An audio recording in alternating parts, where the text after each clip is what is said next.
ورحمۃ اللہ وبرکاتہ۔ الحمد للہ الحنان المنان الذي خلق الانسان وعلمه البيان، والصلاة والسلام على رسوله سید الانس والجان وعلى آلہ واصحابہ ذوی الخیر والاحسان، اما بعد فاعوذ باللہ من الشیطان الرجیم، بسم اللہ الرحمن الرحیم۔ لقد كان لكم في رسول الله أسوة حسنة لمن كان يرجو الله واليوم الآخر، صدق الله مولانا العظیم۔ بارگاہ رسالت معاب صلی اللہ تعالی علیہ وسلم میں درود پاک کا ہدیہ پیش کریں۔ اللہم صلی علی سیدنا و مولانا محمد معدن الجود والکرم وآلہ واصحابہ الکرام وابنہ الکریم وبارک وسلم صلاة دائمة سرمدا ابدا۔ عزیزان گرامی وقار، سیرت مصطفیٰ صلی اللہ تعالیٰ علیہ وسلم کا سلسلہ مسلسل کئی جمعہ میں آپ کے سامنے میں رکھتا آیا ہوں۔ چونکہ رمضان المبارکہ سے یہ سلسلہ شروع تھا اور گزشتہ سے پیوستہ ہفتہ حضور اکرم صلی اللہ تعالیٰ علیہ وسلم کی سیرت کا وہ باب آپ کے سامنے رکھا گیا تھا جو چھٹی ہجری کا تھا۔ چھٹی ہجری بہت اہم ہے سیرت میں، ہجرت کا چھٹا سال جس میں صلح حدیبیہ ہوئی، اور اس کے بعد نبی کریم صلی اللہ تعالیٰ علیہ وسلم نے دعوت اسلام کا ایک بہت بڑا مشن شروع فرمایا اور بادشاہوں کے پاس خطوط بھیجنے شروع کیے۔ اس وقت جو جس علاقے کا فرما روا تھا، بادشاہ تھا، اس کے پاس حضور صلی اللہ علیہ وسلم اپنے قاصد صحابہ کو خط دے کر بھیجتے اور انہیں دعوت اسلام پیش کرتے تھے۔ تو صحابہ کرام حضور کے خطوط لے کر کے کہاں کہاں نہ گئے۔ روم کا جو عظیم بادشاہ تھا ہرقل، اس کے پاس گئے۔ کسریٰ جو ایران کا بادشاہ تھا، خسرو پرویز اس کا نام، اس کے پاس گئے۔ پچھلے درس میں نے آپ کے سامنے یہ بات رکھی ہے، جس نے حضور صلی اللہ تعالیٰ علیہ وسلم کے خط کو پھاڑ دیا ایران کا بادشاہ تھا، اور حضور کے قاصد کو اس نے تکلیف پہنچائی، اور پھر اس نے جیسے حضور کے خط کو پھاڑا، نبی پاک صلی اللہ علیہ وسلم کو جب یہ خبر ہوئی تو آپ نے صرف اتنا ارشاد فرمایا، مزق کتابی مزق اللہ ملکہ، اس نے میرے خط کو پھاڑا ہے، اللہ اس کی سلطنت کو ٹکڑے کر دے گا۔ سال نہیں گزرا تھا کہ خسرو پرویز کا جو بیٹا شیروے تھا، خود بیٹا اپنے باپ کو رات کے وقت سوتے وقت پیٹ پھاڑ کر کے قتل کر دیا اور اپنے باپ کے ٹکڑے کر دیا۔ اور اس کے بعد یہ جو کسریٰ بادشاہ کی سلطنت ہوا کرتی تھی، پرشین امپائر جس کو کہتے ہیں، بھائیوں میں آپس میں لڑائیاں اتنی ہو گئیں کہ کوئی اس خطے کا مالک، کوئی اس علاقے کا مالک، تو پوری سلطنت ٹکڑے ٹکڑے ہو کر کے تبدیل ہو گئی۔ صادق الوعد الامین رسول اللہ صلی اللہ علیہ وسلم کا فرمان عالی شان سچ ثابت ہوا، جس نے میرے آقا کے خط کو پھاڑا تھا، اللہ اس کی پوری سلطنت کو ٹکڑوں میں بدل دیا۔ یہ چھٹی ہجری کا واقعہ تھا۔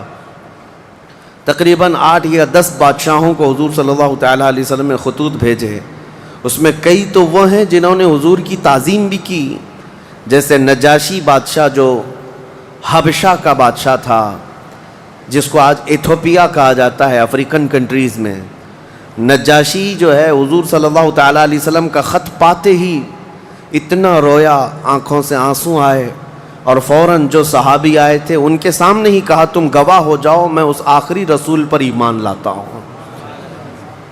تو نجاشی اس وقت ایمان بھی لائے، مسلمان بھی ہوئے، صحابی رسول کی دعوت پر ایمان لائے، اور مرتبہ یہ پایا کہ نبی پاک صلی اللہ تعالیٰ علیہ وسلم کی بظاہر زندگی میں کبھی زیارت تو نہیں کی۔ 9ویں ہجری کو شاہ حبشہ نجاشی کا انتقال ہو گیا حبشہ میں، لیکن مدینہ طیبہ میں رسول اللہ نے نماز جنازہ پڑھائی۔ دور دراز سے ہی ایمان لا کر کے اس عظمت تک پہنچ گئے ہیں۔ اور شاہ مقوقس جو مصر کا بادشاہ تھا، اس نے بھی حضور صلی اللہ تعالیٰ علیہ وسلم کی عزت کی، اور ایک خچر جس کو دلدل کہا جاتا ہے، جو نبی پاک صلی اللہ تعالیٰ علیہ وسلم کی محبوب سواری تھی، شاہ دلدل، حضور صلی اللہ تعالیٰ علیہ وسلم کو فرمایا، یعنی کہا جاتا ہے، یاد کیا جاتا ہے اس لقب سے، شاہ دلدل سوار۔ یہ بادشاہ مقوقس کا دیا ہوا ہدیہ تھا، اور حضرت بی بی ماریا قبطیہ جو مصر کی تھیں، وہ بھی حضور صلی اللہ تعالیٰ علیہ وسلم کے ہدیے میں کنیز بن کر آئیں۔ پھر نبی پاک صلی اللہ علیہ وسلم نے ان سے نکاح بھی فرمایا، اور ان کے پیٹ سے حضور صلی اللہ تعالیٰ علیہ وسلم کے ایک بیٹے حضرت ابراہیم بھی پیدا ہوئے۔ یہ سب چھٹی ہجری کے واقعات تھے جن کو آج میں نے آپ کے سامنے مختصراً ریپیٹ کیا ہے۔ اب چھٹی ہجری کا جو اہم واقعہ ہے، جس کے لیے تاریخ اسلام روشن ہے، توجہ سے، اس لیے کہ اسلامی فتوحات جتنی بھی فتح ہیں ان کا صحرا اس چھٹی ہجری کی ایک جنگ سے ملتا جلتا ہے۔ باقی پہلے کی جو فتوحات ہیں وہ اپنی جگہ پر، لیکن دور دراز تک اسلام کی ہیبت جو قائم ہوئی وہ چھٹی ہجری کا ایک واقعہ ہے۔ اس واقعے کو جنگ خیبر کہا جاتا ہے۔ خیبر یہ چھٹی ہجری میں واقع ہوا، بعض مورخین کے نزدیک 7ویں ہجری میں، کیونکہ یہ محرم کا واقعہ ہے۔ محرم میں یہ جنگ پیش آئی تھی۔ یہ خیبر کیا ہے، جنگ خیبر کیا ہے، اس کے متعلق میں تھوڑی سی باتیں عرض کرتا ہوں۔ اس سے پہلے چھوٹے چھوٹے غزوے بھی ہوئے۔ ایک ذات القرد جنگ، چھوٹی سی جنگ ہے جس کو میں اکثر اپنی تقریروں میں کہا بھی کرتا ہوں۔ عبد الرحمن فزاری قارہ کا رہنے والا ایک شخص 400 لوگوں کو لے کر آیا تھا ذات القرد۔ مدینے سے قریب ایک چراگاہ تھی جہاں رسول اللہ صلی اللہ علیہ وسلم کی اونٹنیاں چرتی تھیں اور کھجوروں کے باغیچے تھے۔ تو اس عبد الرحمن نامی کافر نے حضور کی اونٹنیوں کو قبضہ کر لیا اور کھجوریں بھی چوری کر لیا اور بھاگنے لگا۔ اس وقت مدینے کے ایک صحابی حضرت سلمہ بن اکوا رضی اللہ تعالیٰ عنہ اکیلے تھے۔ انہوں نے 400 لوگوں کو دوڑانا شروع کر دیا۔ وہ اکیلے ہی 400 لوگوں کو دوڑاتے رہے، اتنا دوڑائے کہ وہ سب بھاگتے رہے، کیونکہ مدینہ طیبہ سے اس وقت کوئی اس واقعے کی خبر نہیں پا سکا تھا سوائے حضرت سلمہ بن اکوا کے۔ ان کو رسول اللہ صلی اللہ تعالیٰ علیہ وسلم کا عظیم سپاہی کہا جاتا ہے، سلمہ بن اکوا۔ یہ تیز دوڑتے اتنا تھے کہ عربی گھوڑا بھی ان کی دوڑ کو نہیں پکڑ پاتا تھا۔ اب یہ جب ان 400 لوگوں کو بھگاتے رہے اور اپنی تیروں سے ان کو نشانہ بناتے رہے، حیرت کی بات ہے، جب بھی میں واقعہ پڑھتا ہوں حدیثوں میں موجود ہے کہ 400 لوگ ایک آدمی سے ڈر کر بھاگ بھی رہے ہیں اور بھاگتے جا رہے ہیں، اور یہ ان کو بھگاتے جا رہے ہیں۔ پہاڑیاں آ گئیں تو عبد الرحمن قارہ کا رہنے والا شخص پلٹ کر کے پوچھتا ہے، اے شخص تو کیوں دوڑا رہا ہے، ہمیں کیوں بھگا رہا ہے، کیا چاہتا ہے؟ حضرت سلمہ بن اکوا نے کہا، جب تک تمہاری جھولی میں مدینے کی ایک کھجور بھی باقی رہے گی میں تمہیں زندہ نہیں چھوڑوں گا، اور جب تک رسول اللہ کی اونٹنیاں تم نے قبضہ کی انہیں آزاد نہیں کرو گے میں تمہارا راستہ آزاد نہیں رکھوں گا۔ اور دوڑاتے رہے۔ کئی لوگ اس میں سے گھوڑے سے گر جاتے تھے، ان کی گردن پر یہ صرف پیر رکھتے وہ وہیں ٹھنڈا ہو جاتا، یہاں تک کہ وہ پہاڑیوں کے اوپر چڑھ گئے۔ عبد الرحمن نے اپنے ساتھیوں سے کہا کہ لوگوں ان کی ساری کھجوریں پھینک دو، جتنی چادریں ہیں بچھا دو، اور جتنی اونٹنیاں ہیں انہیں چھوڑ دو، ورنہ یہ ہم میں سے کسی کو بھی زندہ نہیں چھوڑے گا۔ تو اس کی بات پر سارے لوگوں نے اپنی اپنی کھجوریں جو لوٹے تھے مدینے کے باغات سے سب چھوڑ دیا، اونٹنیاں بھی چھوڑ دیں، سب کو جمع کیا۔ حضرت سلمہ بن اکوا نے کھجوروں کو چادر میں، اور تنہا وہ سارا مال اٹھا کر کندھے پر، اور حضور کی اونٹنیاں ہانکتے ہوئے مدینے کی طرف لا رہے تھے، اکیلے آ رہے تھے۔ بیچ راستے میں پھر حضرت ابو قتادہ رضی اللہ تعالیٰ عنہ سے ملاقات ہوئی، پوچھا کہاں سے آ رہے ہو؟ تو حضرت سلمہ بن اکوا نے واقعہ کہہ کر کے سنایا، کہا کہ چلو رسول اللہ صلی اللہ علیہ وسلم راستے میں ہی ہیں۔ حضور سے ملاقات ہوئی، حضور نے کہا کہ تم صحیح سلامت آ گئے، ہمیں واقعے کی خبر پہلے سے مل گئی تھی۔ تو ابھی بھی کہنے لگے، یا رسول اللہ میں نے ان کو پانی تک پینے نہیں دیا، اگر آپ حکم فرمائیں تو ان سب کا پیچھا کر کے ان کو یہیں ختم کر دیں گے۔ نبی پاک صلی اللہ علیہ وسلم نے مسکرا کر فرمایا، تمہاری جو اونٹنیاں تھی، تمہارے جو کھجور تھے، اس کے تم مالک ہو گئے ہو، ان کا راستہ چھوڑ دو۔ تب یہ واپس آئے حضرت سلمہ بن اکوع. اعلیٰ حضرت امام احمد رضا خان فاضل بریلوی رضی اللہ تعالیٰ عنہ نے اس روایت کو نقل فرمایا اور فرماتے ہیں سلمہ بن اکوع سے پوچھا گیا تمہیں خوف نہیں تھا, ڈر نہیں تھا؟ 400 لوگوں کو اکیلے دوڑاتے چلے گئے, مدینے سے باہر بھی چلے گئے. تو جانتے ہیں کون سی طاقت تھی ان کے پاس, سلمہ بن اکوع کے پاس, جو ان کو خوف سے آزاد کر رکھی تھی. فرماتے ہیں ایک بار رسول اللہ صلی اللہ علیہ وسلم صحابہ سے بیعت لے رہے تھے, ہاتھ میں ہاتھ لے کر بیعت کر رہے تھے. تو سب حضور کے پاس ہاتھ دے رہے تھے, بیعت کر رہے تھے. حضور نے مجھ سے کہا سلمہ بن اکوع آ جاؤ, تم بیعت کر لو میرے ہاتھ پر. میں نے عرض کیا یا رسول اللہ پہلے ہی میں بیعت کر چکا ہوں. ایک بار وہ بیعت کر چکے تھے. حضور نے فرمایا دوبارہ کر لو, اس میں کیا حرج ہے؟ حضرت سلمہ بن اکوع کہتے ہیں میں نے دوبارہ حضور کے ہاتھ میں ہاتھ دیا, حضور نے بیعت کیا. تھوڑی دیر گزری تھی کہ صحابہ بیعت کر رہے تھے. حضور نے پھر پکارا سلمہ بن اکوع بیعت کیوں نہیں کر لیتے؟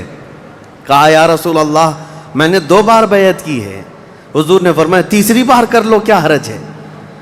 وہ حضرت سلمہ بن اکوع کہتے ہیں میں نے اپنا ہاتھ رسول اللہ کے ہاتھ میں تیسری بار دیا اور بیعت کیا. اور اس کے بعد جب نکلا حضرت سلمہ بن اکوع کہتے ہیں مجھے اس ہاتھ پر اتنا بھروسہ تھا کہ دنیا کی ہر طاقت کو دھول چٹا سکتا تھا, کہ رسول اللہ کے ہاتھ میں دیا ہوا ہاتھ ہے. ان کے پاس جو بے خوف ہونے کے لیے کوئی دولت تھی نا, بے باک ان صحابہ کو اگر کوئی چیز بناتی تھی تو یہی چیز ہے عشق مصطفیٰ, محبت مصطفیٰ, جس کو بریلی کے امام نے فرمایا ہے خوف نہ رکھ رضا ذرا تو ہے عبد مصطفیٰ, تیرے لیے امان ہے, تیرے لیے امان ہے.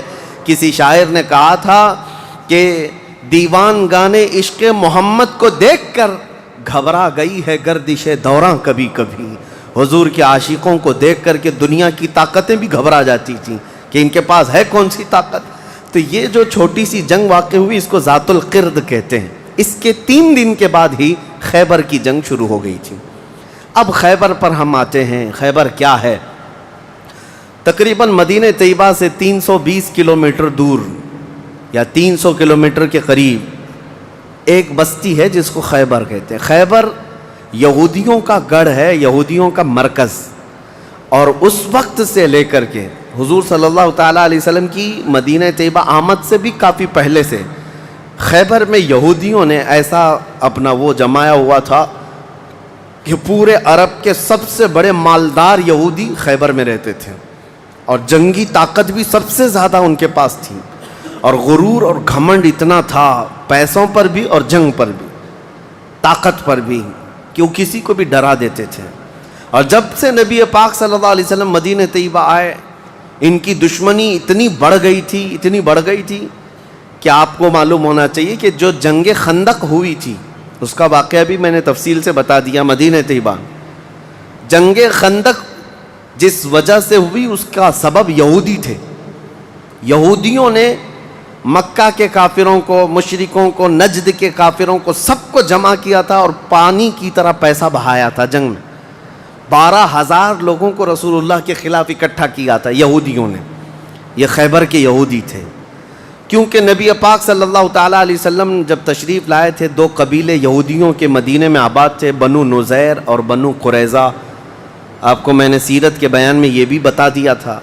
اور یہ دونوں قبیلوں نے حضور صلی اللہ علیہ وسلم کے ساتھ غداری کی تھی, وعدہ خلافی کیا, معاہدہ جو تھا اس کو توڑ دیا. اس کی وجہ سے ان یہودیوں کو جو مدینے میں رہتے تھے جلا وطن کر دیا گیا تھا, نکال کر باہر کر دیا گیا. تو جتنے مدینے سے نکالے ہوئے یہودی تھے وہ سب خیبر میں جا کر جمع ہو گئے تھے. خیبر میں جا کر کے ان لوگوں نے اڈا بنا لیا تھا, اور ڈیلی ان کی صرف اور صرف یہی منصوبہ بندی ہوتی تھی کہ محمد صلی اللہ علیہ وسلم اور ان کے ساتھیوں کو کیسے مارا جائے, کیسے قتل کیا جائے. کوئی بھی دور دراز سے اگر چھوٹی سی دشمنی رکھتا تھا رسول اللہ سے تو یہ یہودی خیبر کے پورا کا پورا مال ان کے پاس بھیجتے اور ان کو کھڑا کرتے کہ تم جاؤ, ہم سپورٹ میں ہیں, ہم سپورٹ کریں گے. ساری جنگوں میں مشرکوں کا سپورٹ کرتے تھے. اب میں آپ کو بتاؤں جن کے دلوں میں اتنا زہر بھرا ہوا تھا رسول اللہ صلی اللہ علیہ وسلم کی دشمنی کا, اب ان لوگوں نے دیکھا کہ یہ اب ان کی طاقت بڑھتی جا رہی ہے, اور بادشاہوں کو تک ان لوگوں نے اسلام پیش کر دیا. اور اسلام اب مکہ مدینے کا نہیں رہ گیا, اب تو ایران بھی چلا گیا ہے, مصر بھی چلا گیا ہے, حبشہ بھی چلا گیا ہے, یمن بھی چلا گیا ہے. تو ان کے پیٹ کا درد اور بڑھ گیا. ان لوگوں نے پھر اب فیصلہ کرنا شروع کیا کہ اب سارے لوگوں کو جمع کرتے ہیں. ایک قبیلہ تھا بنو غطفان، یہ مشرکوں کا قبیلہ تھا اور وہ جنگی طاقت بہت زیادہ رکھتے تھے. اس وقت عرب میں وہ نڈر مانے جاتے تھے. یہودیوں نے ان کو بلا کر کے جنگ کا پلان کیا کہ مدینے پر اچانک چڑھائی کریں گے اور تہس نہس کر کے رکھ دیں گے، کسی کو خبر بھی نہ ہو، پورے مدینے کی اینٹ سے اینٹ بجا دیں گے. انہوں نے پلان کیا راتوں رات، لیکن مخبر صادق رسول اللہ صلی اللہ تعالیٰ علیہ وسلم کا حال یہ ہے، اور کوئی غیب کیا تم سے نہاں ہو بھلا. نبی پاک صلی اللہ تعالیٰ علیہ وسلم کو خبر ہوئی کہ یہودیوں نے میٹنگ کی ہے اور راتوں رات مدینے پر چڑھائی کرنے والے ہیں. دوسرے دن حضور پاک صلی اللہ تعالیٰ علیہ وسلم نے صحابہ کو جمع کیا، تو جتنے صحابہ تھے سب جمع ہو گئے. تقریباً 1600 صحابہ تھے. کتنے؟ 1600 صحابہ.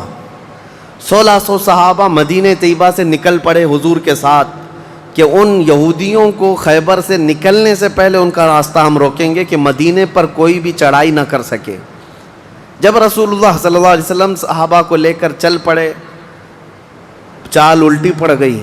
یہودیوں نے یہ سوچا تھا کہ مدینے پر اچانک حملہ ہوگا، کسی کو کانوں کان خبر نہیں ہوگی، لیکن ایسا ہوا کہ 8 دن کے بعد اچانک حضور خیبر پہنچ گئے، ان کو کانوں کان خبر بھی نہیں ہوئی.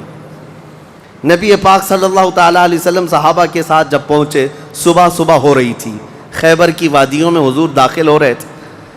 تو یہودی اپنے اپنے کھیتوں میں کام کرنے کے لیے جا رہے تھے. جیسے ہی مدینے کی فوج کو دیکھا، ہیبت طاری ہو گئی، الٹے قدم اپنے قلعوں میں واپس بھاگتے رہ گئے اور چیخ مارتے رہ گئے کہ محمد بھی آئے ہیں اور مسلمان بھی آئے ہیں. حضور صلی اللہ علیہ وسلم نے ان کی چیخ و پکار کو سنا تو ایک جملہ فرمایا.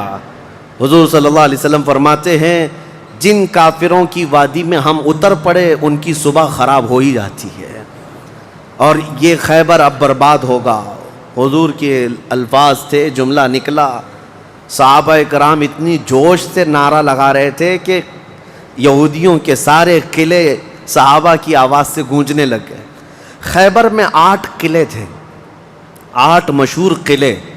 انہوں نے بہت مشہور اس وقت کی طاقتور یعنی عمارتیں ایسی بنا رکھی تھیں کہ ان کا یقین تھا کہ کوئی ان قلعوں کو توڑ نہیں سکے گا.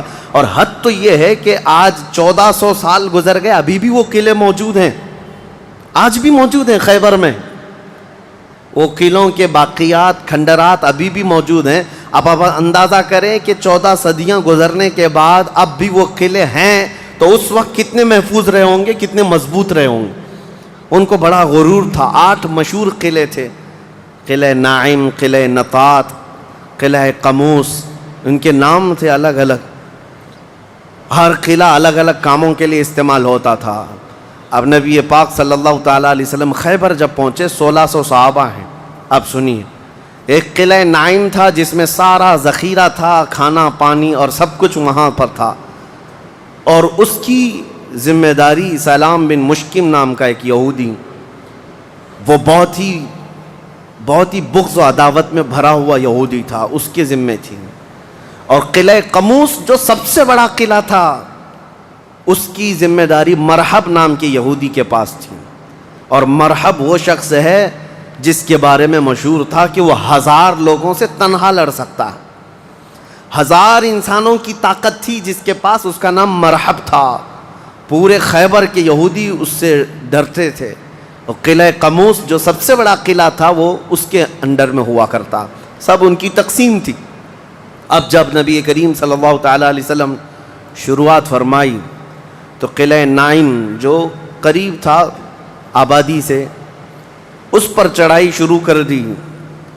تو جو صحابہ وہاں گئے تھے قلعہ نائم، تو صحابہ اکرام کو سخت مصیبت اٹھانی پڑی، کیونکہ اتنی سخت گرمی تھی کہ جس کی وجہ سے حلق میں کانٹے پڑ جاتے تھے پیاس کی شدت سے.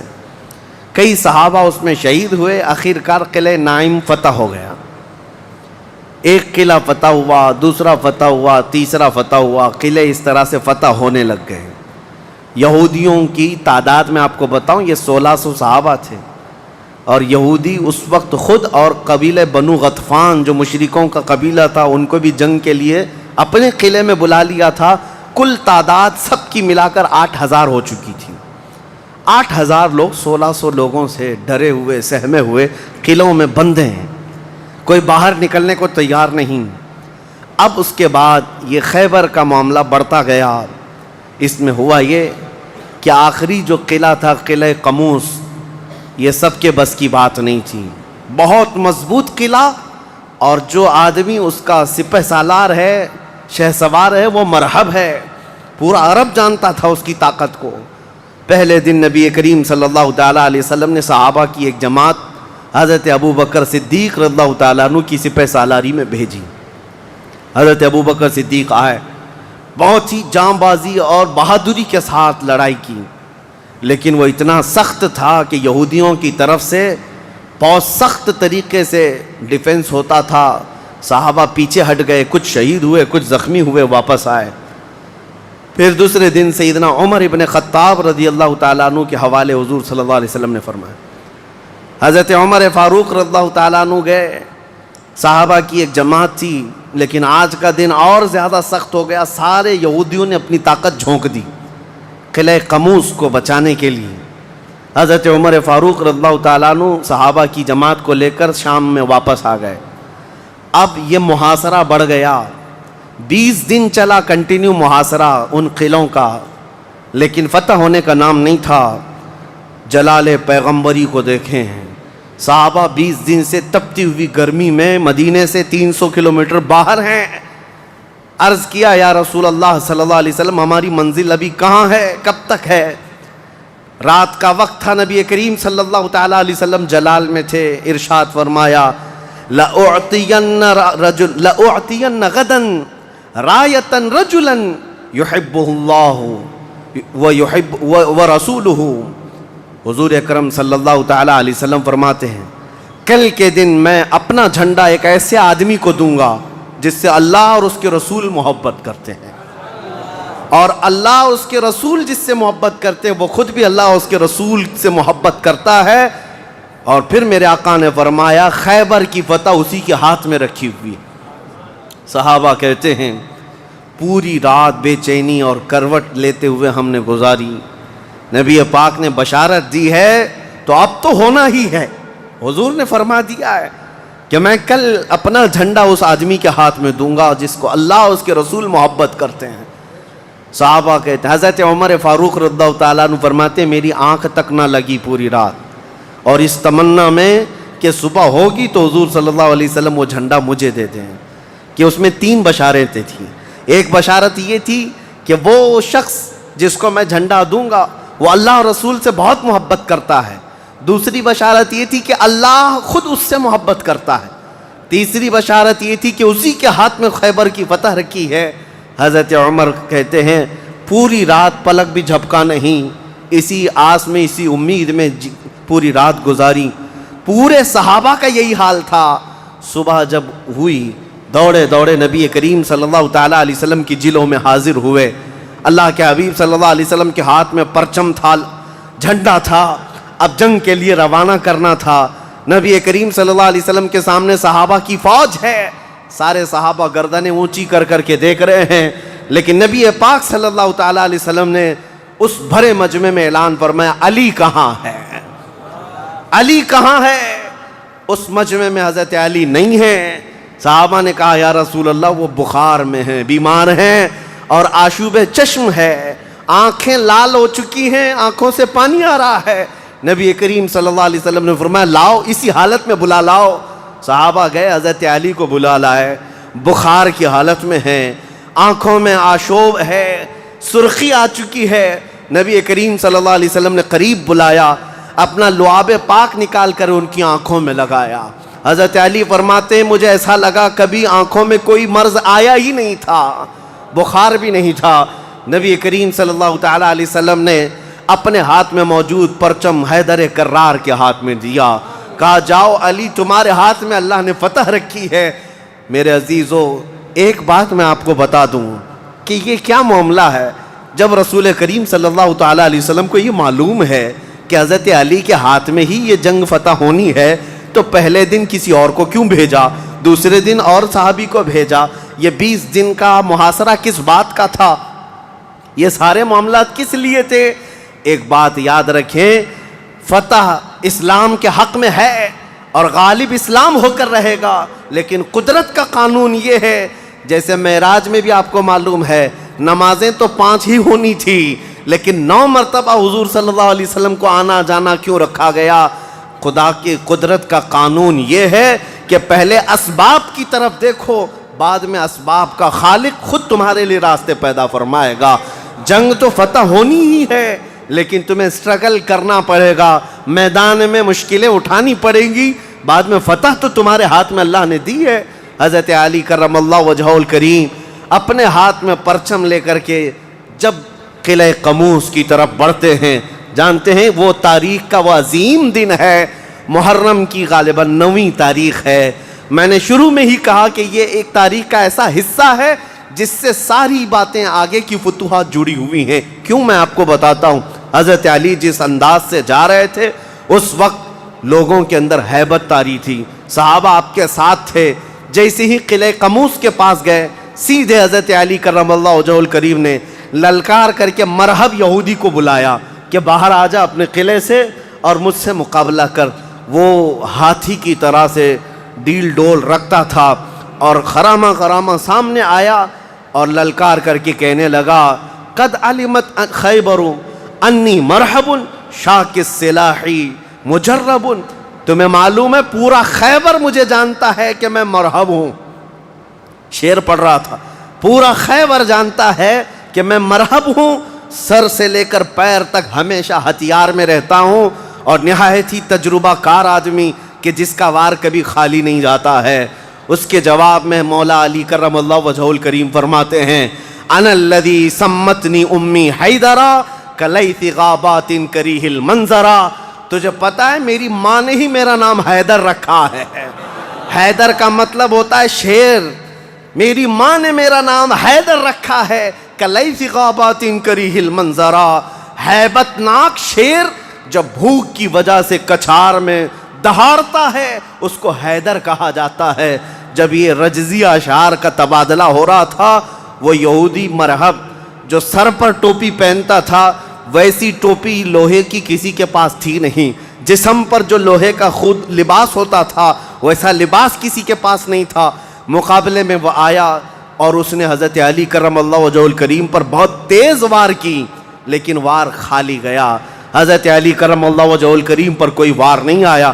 پلٹ کر جب حیدر کرار نے وار ماری تو اس کی خود کو ٹوپی کو کاٹتا ہوا یہاں تک کہ اس کے جبڑوں تک حضرت علی کی تلوار آ گئی، اس کے دانتوں کو تک کاٹتی ہوئی آ گئی۔ اس کے بعد دوسرا وار بھی نہیں پڑا تھا کہ مرحب زمین پر ڈھیر ہو کر تڑپنے لگ گیا۔ اتنا ہی نہیں ہے کہ یہ منظر دیکھ کر کے جتنے یہودی تھے سب کے سب ٹوٹ پڑے۔ کس پر؟ حیدر کرار پر۔ اکیلے بطل جلیل ہیں، جس طرف سے آتے تھے صحابہ کہتے ہیں حضرت علی کی تلوار اس دن جو چمک رہی تھی ہمارے جسموں میں ہیبت طاری تھی، کبھی ادھر چمکتی ہے کبھی ادھر چمکتی ہے۔ آپ کو پتا ہے ایک لقب آپ کا کرار ہے۔ کرار کا مطلب کیا ہوتا ہے؟ پلٹ پلٹ کر کے حملہ کرنے والا، اور ایسا حملہ کرنے والا کہ سامنے والے کو سنبھلنے کا موقع بھی نہیں دیتا۔ حضرت علی کی تلوار نے اتنے وار کیے کہ یہودیوں کی صفیں درہم برہم ہو گئیں۔ بعض تو لوگوں نے یہ سوچا کہ جان بچانے میں عافیت ہے، جب ہمارا سردار ڈھیر ہو کر تڑپ رہا ہے ہمیں اس سے مقابلے کی کیا تاو ہے۔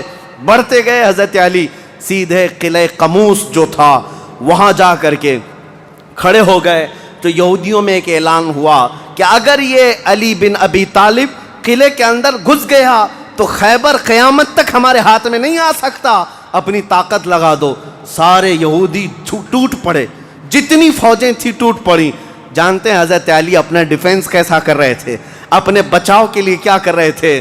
قلعہ قموس کے دروازے کو جو پھاٹک تھا ایک ہاتھ سے اکھاڑ دیا اور بائیں ہاتھ سے صرف دروازہ پکڑتے تھے، سیدھے ہاتھ سے تلوار سے حملہ کیا کرتے تھے۔ ایک ہاتھ میں دروازہ لے کر کے ڈیفنس کر رہے ہیں، ڈھال بنائے ہوئے ہیں، جہاں سے تیر آئے یا تلوار آئے اس دروازے سے آپ نے اپنے آپ کا ڈیفینس کیا ہے۔ صحابہ کہتے ہیں ہم دیکھتے رہے، وہ دروازے کو ایسے اپنے ہاتھ میں نچا رہے تھے جیسے کوئی چھوٹا کھلونا اپنے ہاتھ میں نچایا جاتا ہے۔ حضرت علی کرم اللہ وجہہ الکریم نے اس قلعے کا پھاٹک توڑ دیا جس کو 20 دنوں سے صحابہ جا کر کے آ رہے تھے، توڑ نہ سکے تھے۔ پھر اس کے بعد جب جنگ ٹھنڈی ہوئی، بعض لوگ یہ کہتے ہیں کہ قلعے کا پھاٹک اٹھا کر کے پھینک دیا، پھینکا نہیں، پوری جنگ بھر حضرت علی اس دروازے کو پکڑ کر کے جنگ کرتے رہے اور قلعے کے اس دروازے کو اپنی ڈھال بنائے رہے۔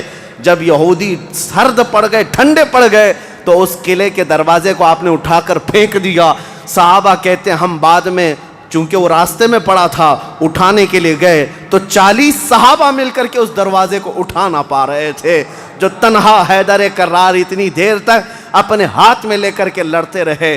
کون ہے یہ حیدر کرار؟ یہ وہی حیدر کرار ہے جب رسول اللہ صلی اللہ علیہ وسلم نے مکہ مکرمہ میں سب سے پہلے اسلام کی دعوت دی تھی تو مکہ والوں نے انکار کیا تھا۔ 9 سال کا ایک بچہ کھڑا ہوا تھا، کہا یا رسول اللہ میں آپ کے دین کی حمایت کروں گا۔ پتلی پتلی ٹانگیں تھی، کمزوری تھی۔ رسول اللہ نے اس 9 سال کے بچے کو دیکھا اور سینے سے لگایا اور بارگاہ رب العزت میں عرض کیا کہ مولا اس کی ٹانگوں میں اور اس کی بازوؤں میں تو طاقت عطا فرما۔ وہ 9 سال کا بچہ جب 25 سال کا ہو گیا تو فاتح خیبر بن کر کے نکلا، حیدر کرار بن کر کے نکلا۔ اسی لیے سچ کہا ہے جس نے کہا ہے شاہ مرداں شیر یزداں قوت پروردگار، لا فتح الا علی لا سیف الا ذوالفقار۔ یہ ہے جس کا مطلب یہ ہوتا ہے فارسی میں شاہ مرداں شیر یزداں، نوجوانوں کا اگر کوئی بادشاہ ہے تو وہ حیدر کرار ہے۔ شیر یزداں اگر اللہ کا کوئی شیر ہے تو حیدر کرار ہے۔ قوت پروردگار، اللہ کی طاقت کا مظہر دیکھنا ہے تو وہ علی بن ابی طالب ہے۔ لا فتح الا علی، سچ کہا جس شاعر نے کہا لا فتح الا علی۔ پورے لوگوں میں اگر جوان کوئی کہانے کے لائق ہے تو وہ علی بن ابی طالب کا نام ہے۔ لا سیف الا ذوالفقار، اور دنیا میں اگر کسی تلوار کو تلوار کہلانے کا حق ہے تو وہ ذوالفقار حیدری کا نام ہے۔ عزیزان گرامی وقار، یہ خیبر فتح ہوا، جیسے یہ خیبر فتح ہوا صحابہ میں اتنا جوش بھر گیا تھا، نہ قلعہ قموس باقی رہا نہ مرحب باقی رہا۔ اور خیبر کو جو مولا علی نے اس وقت توڑا تھا، 14 صدیاں گزر گئی، آج تک یہودیوں کا اس میں داخلہ نہ ہو سکا تھا۔ یہودیوں کو پتا تھا ایک بار علی اس میں داخل ہو گیا تو قیامت تک خیبر ہمارے ہاتھ میں نہ آ سکے گا۔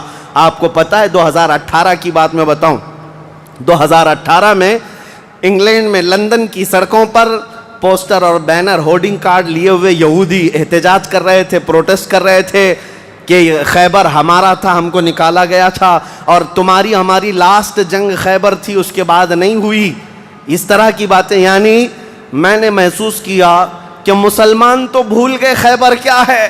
یہودیوں کو جن کو مار پڑی تھی آج بھی یاد ہے کہ مولا علی نے کیسے مارا تھا، آج بھی یاد ہے کہ حیدر کرار کی وار کیسی تھی۔ صدیاں گزر گئیں، وہ زخم ابھی تک بھرا نہیں ہے۔ اسی لیے میرے عزیزو، آپ کو دیکھنا چاہیے کہ گریٹر اسرائیل کا نقشہ جو انہوں نے بنایا ہے، اسرائیل جو آج فلسطین کے حصے میں زبردستی قبضہ کیا ہوا ایک چھوٹا سا ملک، ناجائز قبضہ، انہوں نے جو اپنے خوابوں کا ایک نقشہ بنایا ہے کہ اسرائیل کہاں تک ہوگا، انٹرنیٹ پر دیکھیں گے تو آپ محسوس کریں گے انہوں نے گریٹر اسرائیل کا نقشہ جو بنایا اس میں خیبر بھی شامل کیا ہے کہ خیبر تک، مدینے کی وادیوں تک ان کو اسرائیل بنانا ہے۔ جہاں سے ہم نکلے تھے وہاں واپس آئیں گے، لیکن انشاءاللہ العزیز ایسا کبھی نہیں ہوگا۔ مولا علی کرم اللہ وجہہ الکریم کی وار جو پڑی تھی وہ قیامت تک تازہ رہے گی انشاءاللہ۔ میرے عزیزو، خیبر فتح ہونے کے بعد اب عدل مصطفیٰ کو بھی دیکھو۔ نبی کریم صلی اللہ تعالیٰ علیہ وسلم، یہ وہ یہودی ہیں جو ساری جنگوں میں جڑ کا کام کرتے رہے، جڑ کا کام کرتے رہے، لوگوں کو بھڑکانے میں، حضور کے خلاف دشمنی پر ابھارنے میں، پیسہ بہانے میں، سب کام کرتے رہے۔ آج سب ٹوٹ کر بکھر گئے۔ نبی کریم صلی اللہ تعالیٰ علیہ وسلم کو اب کیا کرنا تھا؟ حضور صلی اللہ علیہ وسلم نے دوسرے دن جب صحابہ سے مشورہ لیا، صحابہ نے عرض کیا جیسے ان کو مدینے سے بھگایا گیا تھا خیبر سے بھی نکال دیں، یہاں سے بھی نکال کر ان کو جلا وطن کر دیں. لیکن وہ مصطفیٰ کریم صلی اللہ تعالیٰ علیہ وسلم جو عظیم اخلاق لے کر کے زمین پر تشریف لائے، خیبر کے یہودیوں سے پوچھا کہ تم کو جلا وطن کیا گیا تھا اور تم نے بار بار ایگریمنٹ توڑا، معاہدے توڑے، اب یہاں سے بھی تمہیں جلا وطن کرنے کا مشورہ آیا ہے صحابہ سے. یہودیوں نے رونا دھونا شروع کیا اور کہا آپ اللہ کے نبی محمد مصطفیٰ صلی اللہ علیہ وسلم عدل کے شہسوار ہیں، ہمیں موقع عطا کریں، ہم خیبر چھوڑ کر جانا نہیں چاہتے، ہماری زمینیں ہمیں دے دیں، لیکن سال بھر میں جتنی بھی اس کی آمد ہوگی اس کا آدھا ہم مدینے پہنچا دیں گے، کھجوریں ہوں، فصلیں ہوں. نبی کریم صلی اللہ تعالیٰ علیہ وسلم نے سب کو معاف کر دیا، خیبر ان کے حوالے کر دیا، اور پھر وہ آدھا حصہ مدینہ طیبہ ہر سال دینے کے لیے راضی ہو گئے، اور اس پر حضور صلی اللہ علیہ وسلم نے فیصلہ فرما لیا. اب اتنی بات نہیں، حضرت عبداللہ بن رواحہ رضی اللہ تعالیٰ عنہ ہر سال جب یہ خیبر آتے یا ایک دوسرے صحابی یہ آدھا حصہ لینے کے لیے آتے تھے تو پورے خیبر کے یہودی مال جمع کرتے، اس میں آدھا آدھا حضرت عبداللہ فرما دیتے، اور اس کے بعد یہ نہیں ہے کہ لے کر کے نکل جاتے، سارے یہودیوں کو جمع کرتے، کہا میں نے پورے مال کا آدھا آدھا کیا ہے، ان میں سے جو حصہ تمہیں پسند ہے وہ رکھ لو، باقی مدینے بھیج دو. یہودی کہتے ہیں ایسا عدل ہم نے کہیں دیکھا ہی نہیں کہ ہمیں پہلے کہہ دیا جائے، ورنہ کوئی بھی ہوتا حاکم تو اچھا مال اٹھا لیتا اور برا مال چھوڑ کے چلا جاتا. یہ رسول اللہ کے صحابہ تھے، کہتے جو تمہیں پسند ہے وہ رکھ لو، جو چھوٹ گیا وہ مدینے بھیج دو. اتنے ہونے کے باوجود بھی حضور صلی اللہ تعالیٰ علیہ وسلم کے ساتھ انہوں نے کیا کیا. حضور 3 دن کے بعد خیبر سے نکل رہے تھے، زینب نام کی ایک خاتون تھی جس کا شوہر قتل ہو گیا تھا، وہ حضور صلی اللہ تعالیٰ علیہ وسلم کے پاس بڑی محبت لے کر کے آئی، بہت محبت کے ساتھ، اور یوں کہا کہ میں آپ کی پیروکار ہوں، بڑی مشتاق تھی آپ کے دیکھنے کی، آپ میرے گھر تشریف لائیں. حضور صلی اللہ تعالیٰ علیہ وسلم کو اور کچھ صحابہ کو اس نے اپنے گھر پر دعوت کی، اور دعوت کیا کیا، کھانے میں اور گوشت میں نہایت ہی خطرناک زہر ملایا اور حضور صلی اللہ تعالیٰ علیہ وسلم کو زہر دیا. جو صحابہ موجود تھے حضور صلی اللہ علیہ وسلم کے ساتھ دعوت میں، جیسی حضور نے پہلا لقمہ اٹھایا، جو گوشت کی بوٹی تھی یا جو لقمہ تھا وہی بول پڑا رسول اللہ صلی اللہ علیہ وسلم کہ مجھ میں زہر ملا ہوا ہے. نبی کریم صلی اللہ تعالیٰ علیہ وسلم نے ابھی اپنی زبان پر لگایا ہی تھا، نکال کر پھینک دیا. لیکن دوسرے ایک صحابی حضور سے پہلے پیٹ بھر کر کھا چکے تھے اور وہ زہر کے اثر سے فوراً ہی شہید ہو گئے. یہ یہودیوں نے حضور کے معافی کے بعد، اعلان کے بعد پھر بھی یہ ہرزہ سرائیاں، یہ سارے کام کرتے رہے اور آج تک کرتے آئے ہیں.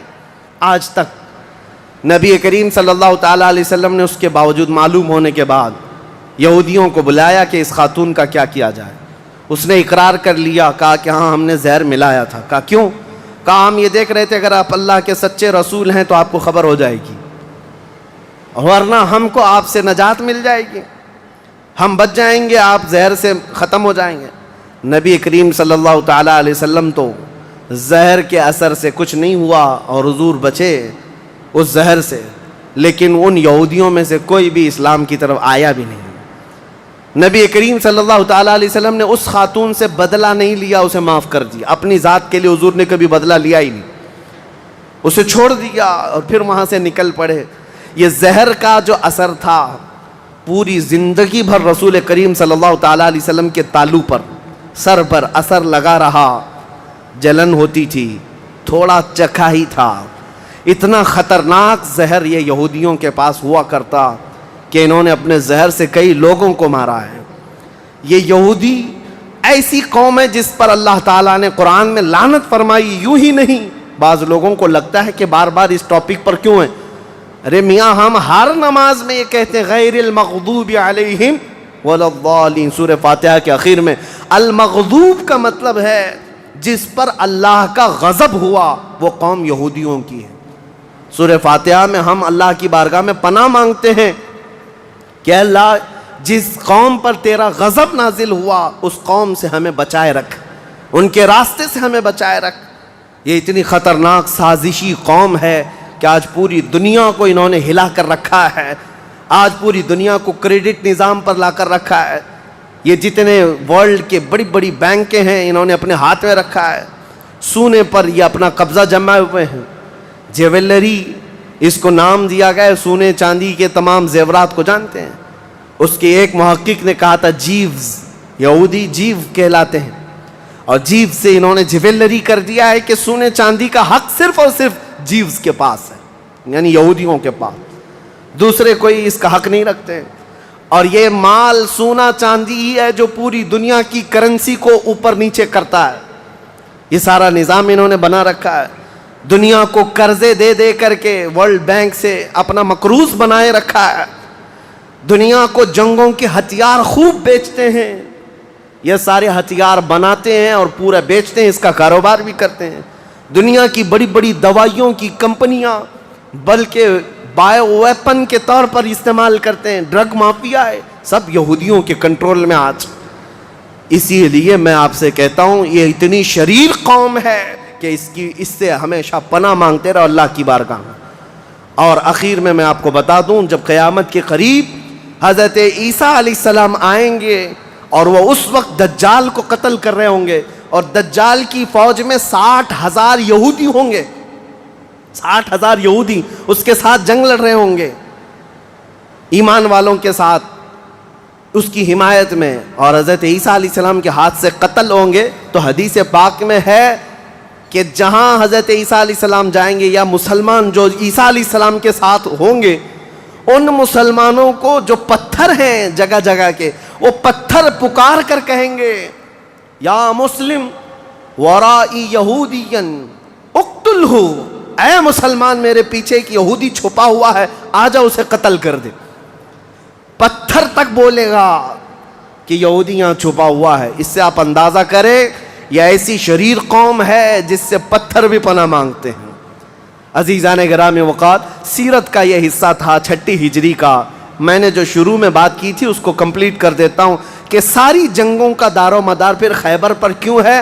اس کی وجہ تھی کہ 6 سال تک جب سے مدینے میں حضور تھے، وہ گٹ جوڑ کی جیسے سچویشن تھی، کبھی یہودیوں کے ساتھ مل کر کے مشرکوں سے لڑتے تھے، لیکن جب خیبر فتح ہوا، خیبر میں سب سے بڑی طاقت تھی یہودیوں کی، پیسہ سب سے زیادہ تھا، جنگی طاقت سب سے زیادہ تھی۔ جیسے ہی خیبر فتح ہوا، ایران بھی کانپنے لگ گیا، روم بھی کانپنے لگ گیا، مصر بھی کانپنے لگ گیا، سارے بڑے بڑے ممالک جو ہیں وہ مسلمانوں کی ہیبت سے کانپنے لگ گئے۔ اسی لیے ہم کہتے ہیں دنیا کی جتنی فتوحات بعد میں ہوئی، وہ ڈر اور خوف ان کے دلوں پہ ایسا سوار تھا کہ انہوں نے خیبر کے ٹکڑے کر کے رکھے ہیں، لہٰذا مسلمانوں کے مقابل میں آنے کی کوئی جرات نہ کر سکا۔ اسی لیے ہم کہتے ہیں باقی ساری فتوحات کا صحرا بھی خیبر کے فاتح مولا علی کرم اللہ وجہہ الکریم کے سر جاتا ہے۔ اسلام کی فتوحات کی بنیاد حیدر کرار کے سر پر جاتی ہے۔ اللہ کریم زندگی بھر ہمیں مولا علی کرم اللہ وجہہ الکریم کے عاشقوں میں شمار فرمائے، اور دعا یہی کرتے ہیں کہ اے مولا ہم سب کو بازوئے حیدر عطا فرما، بازوئے علی بن ابی طالب کی قوت عطا فرما۔ اے کریم خدا اسلام کو پھر سے سرخ روئی عطا کر دے، امت مصطفیٰ کو پھر سے عزت و وقار عطا فرما دے۔ کریم خدا ارحم الراحمین مولا تیرے حبیب پاک صلی اللہ تعالیٰ علیہ وسلم کے جلوں میں زندگی عطا فرما، ان کے قدموں میں ہمیں موت عطا فرما۔